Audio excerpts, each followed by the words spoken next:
नमस्कार, देवभूमि चैनल में आपका स्वागत है। आप सभी जानते हैं कि हिंदू महीने के जितने भी महीने हैं वो किसी न किसी देवता को समर्पित होते हैं। अभी कार्तिक मास की समाप्ति हुई है। कार्तिक मास भगवान श्री हरि को समर्पित है। वहीं श्रावण मास है तो वो भगवान भोलेनाथ की पूजा के लिए महत्वपूर्ण है। अभी आरंभ हुआ है मार्गशीर्ष मास। यह भगवान श्री कृष्ण की पूजा के लिए और उनके आशीर्वाद के लिए समर्पित है। साथ ही माँ लक्ष्मी की प्राप्ति के लिए भी, माँ लक्ष्मी की पूजा के लिए भी मार्गशीर्ष मास में प्रत्येक गुरुवार को पूजा करना शुभ फलदायी होता है। मार्गशीर्ष गुरुवार का माँ लक्ष्मी की पूजा के लिए विशेष महत्व है। इसीलिए ये वीडियो हम आपके लिए लेके आए हैं, जिसमें आपको जानने को मिलेगा कि मार्गशीर्ष मास के गुरुवार को किस प्रकार से माँ लक्ष्मी की पूजा करें, उसकी क्या विधि है और किन सावधानियों का हमें ध्यान रखना चाहिए। और कुछ और सवाल जो आपके मन में हो सकते हैं उनके जवाब भी आपको आज के इस वीडियो में मिलेंगे। आइए वीडियो को आरंभ करते हैं, आगे बढ़ते हैं। गुरुवार जो है, पहला गुरुवार मार्गशीर्ष मास का, ये इस बार 30 नवंबर को है। और 30 नवंबर को आप व्रत किस प्रकार से रखेंगे, देखिए इसमें कुछ सावधानियां बरतने की आवश्यकता होती है। जैसे हर एक व्रत का एक विधान होता है, उसी प्रकार से इसका भी विधान है। हालांकि ये बाकी व्रतों के मुकाबले, बाकी व्रतों से अगर आप कंपेयर करेंगे इसको, तो ये ज़्यादा साधारण है। इसमें अधिक सावधानियों की आवश्यकता नहीं होती। सबसे पहला तो क्योंकि धन धान्य संपदा और माँ लक्ष्मी की आवश्यकता हर किसी को है, इसीलिए इस व्रत को कोई भी रख सकता है, महिला या पुरुष कोई भी रख सकता है। अगर आप पहले से ही गुरुवार को कोई व्रत रखते हैं तो भी आप इस व्रत को रख सकते हैं और आप माँ लक्ष्मी की पूजा कर सकते हैं, जो विधि आपको यहाँ आगे बताई जाएगी। साथ ही इस दिन व्रत से पहले कुछ नियम हैं जिनका हमें पालन करना चाहिए। एक तो हमें ब्रह्म मुहूर्त में उठने की प्रयास करना चाहिए। इसकी पूजा ब्रह्म मुहूर्त में सबसे उत्तम फलदायी होती है। दूसरा, जो महिलाएं हैं जो बाल धोती हैं वो इस दिन बाल ना धोएं, उससे एक दिन पहले अर्थात बुधवार को ही वो अपने बाल धो लें। तीसरा, अगर हम बात करें तो आप लहसुन प्याज का त्याग 24 घंटे पहले कर दें। अगर आपने खा लिया है तो रात्रि को आप ब्रश आदि करके फिर सोएं और उसके बाद अगले दिन से आप अपना पूजा पाठ आरंभ करें। इस व्रत के लिए आपको किसी पुरोहित की आवश्यकता नहीं है, आप स्वयं इसकी पूजा कर सकते हैं। इसके लिए आपको एक कलश स्थापना करनी होती है। कलश जो है वो आप मिट्टी का ले सकते हैं, किसी धातु का ले सकते हैं, और उसमें आवश्यकता होती है एक नारियल की। पानी वाला नारियल अगर मिलता है तो वह उत्तम है, अगर पानी वाला नहीं भी मिलता है तो आप गोला दूसरा भी रख सकते हैं। इसमें एक कलश स्थापित किया जाता है। कुछ लोगों को मन में वो वहम होता है कि क्या प्रत्येक गुरुवार को, मार्गशीर्ष मास में इस बार 5 गुरुवार है, क्या प्रत्येक गुरुवार को अलग अलग कलश रखना होगा? जी बिल्कुल, प्रत्येक गुरुवार को आप सुबह कलश की स्थापना करेंगे और उसके बाद उसको अगले दिन विसर्जित कर देंगे। इस प्रकार से 5 दिन आपको अलग कलश ही स्थापित करना चाहिए। सबसे उत्तम तो यही होता है। अब आपको पूजा कैसे करनी है, इसकी विधि क्या है? देखिए, सबसे पहले आप सुबह ब्रह्म मुहूर्त में उठने का प्रयास करें।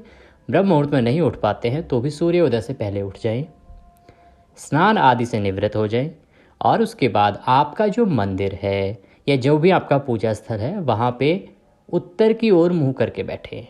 माँ लक्ष्मी की पूजा उत्तर की ओर मुँह करके ही होती है और वो अधिक फलदायी होती है।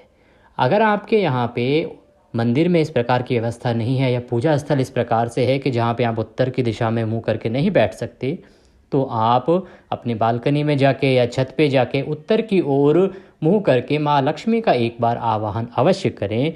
माँ लक्ष्मी के व्रत के लिए, उनकी पूजा के लिए एक आवाहन उनका उत्तर की ओर मुँह करके आपको करना चाहिए। आपका जो पूजा स्थल है अगर वो कच्ची मिट्टी का है तो आप उसको अच्छे से लीप लें। अगर आप लीपते हैं तो आप गाय के गोबर का प्रयोग करें। अगर आप वहाँ लीपने का नहीं, वहाँ टाइल लगी हुई है, तो गंगा जल युक्त पानी से उसको पोछा लगा लें, साफ़ कर लें। उसके बाद वहाँ पर एक चौकी की स्थापना करेंगे। एक चौकी लें और जहाँ पे आपने उसको लीपा है या अच्छे से साफ़ सुथरा पोछा लगाया है वहाँ पे उस चौकी को बिछाएं। उस पर अगर आपके पास हो तो लाल या पीला एक वस्त्र बिछाएं, एक कपड़ा बिछाएं। उसके ऊपर आप सबसे पहले गणपति महाराज को विराजित करेंगे। आपके पास गणेश जी की प्रतिमा आपके मंदिर में होगी, कोई तस्वीर होगी, तो उनको आप विराजित करें। सबसे पहले उनके लिए अक्षत के रूप में एक आसन दें, उसके ऊपर आप उनको विराजित करें।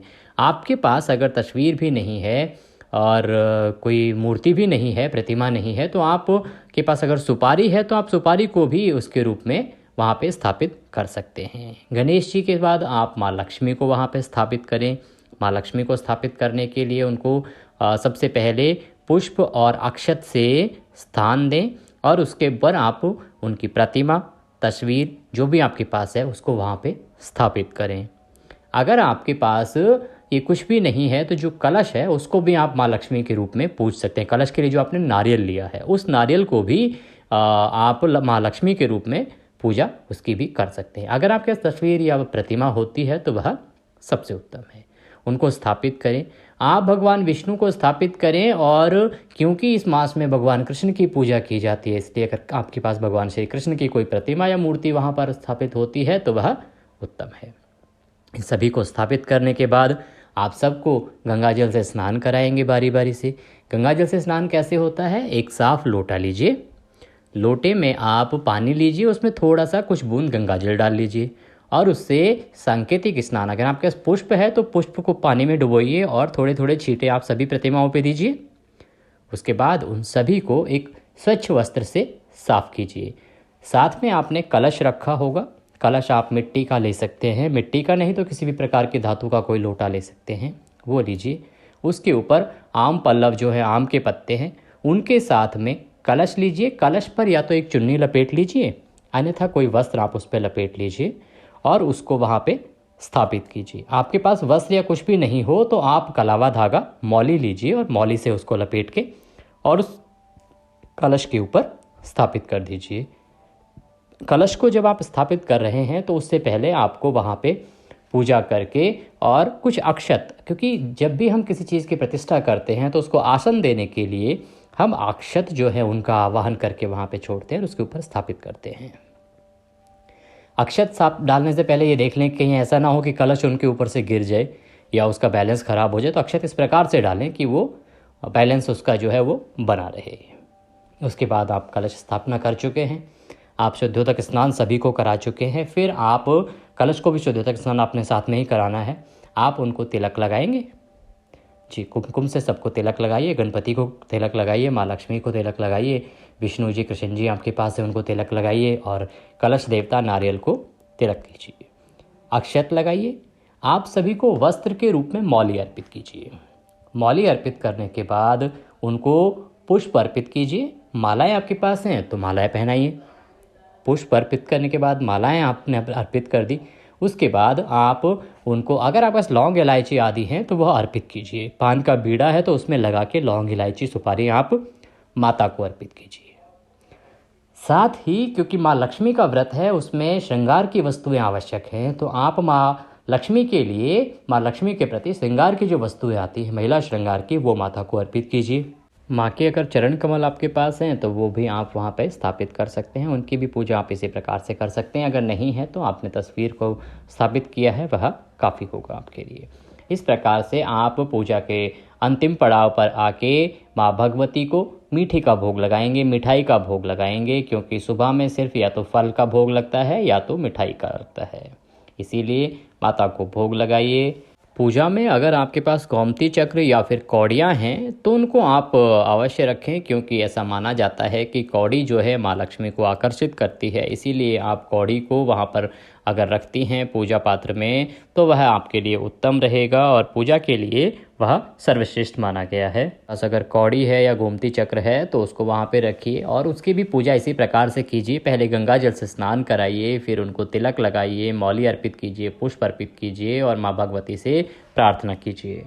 माँ लक्ष्मी की प्रार्थना करने के बाद आप उन कौड़ियों को आप माँ भगवती के चरणों में अर्पित कर दें और उसके बाद माँ भगवती के मंत्रों का जाप करें। और इस दिन का जो विशेष रूप से विधान है कि आप गुरुवार लक्ष्मी पूजा की जो कथा है गुरुवार की, उसको अवश्य सुने। साथ में आप श्रीमद् भागवत पुराण की कथा सुन सकते हैं, क्योंकि मार्गशीर्ष मास में श्रीमद् भागवत के दर्शन मात्र से ही अतुल्य फल की प्राप्ति होती है। इसीलिए आप श्रीमद् भागवत पुराण सुनना ना भूलें। अगर आपको सुनने को मिलता है, अगर पढ़ सकते हैं तो और उत्तम है, और कुछ भी नहीं हो सकता तो आप श्रीमद् भागवत पुराण आपके घर में होगी, एक बार उठा के अपने मस्तक से लगाएं और प्रणाम करें। यह भी आपके लिए अति फलदायी होता है, विशेष रूप से इस मार्गशीर्ष मास में।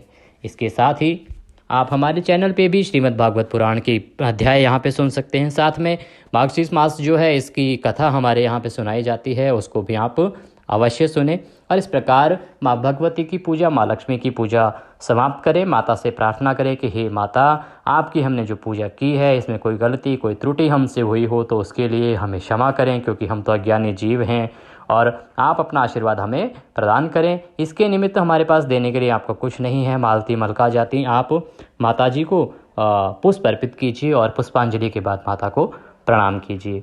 जो आपने इसका विसर्जन करना है, देखिए चौकी को आप पूरे महीने 5 दिन तक, 5 जो आपके गुरुवार हैं तब तक रख सकते हैं। कलश के जो आपको है विसर्जन करना है, इसका विसर्जन अगले दिन नहा धो के आप करेंगे। कहीं बहते जल में अगर आप विसर्जित करते हैं तो सबसे उत्तम है। ये थी पूजा विधि मार्गशीर्ष मास के गुरुवार को माँ लक्ष्मी की पूजा के लिए। साथ ही कथा जो है अगले वीडियो में आपको सुनाई जाएगी, उसको सुनना ना भूलें। आशा करते हैं वीडियो अच्छा लगा होगा। अगर अच्छा लगा हो तो कमेंट ज़रूर करें। जय श्री कृष्णा, जय माँ लक्ष्मी, और वीडियो को लाइक करना ना भूलें। नमस्कार।